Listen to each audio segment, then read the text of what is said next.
Simple Igbo phrases for the beginners. Simple sentences. Igbo English. Number 1 sentence says, Ebe ka ono. Ebe ka ono. Meaning, where is he or she? Remember, all is a pronoun in Igbo, nnochiaha, that represents he, she, and it. Let's answer the question. Ọ nọ nso. Ọ nọ nso. He or she is nearby.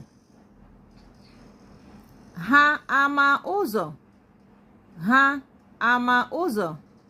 Do they know the way or route? Gosi ha ụzọ ọhụrụ. Gosi ha ụzọ ọhụrụ.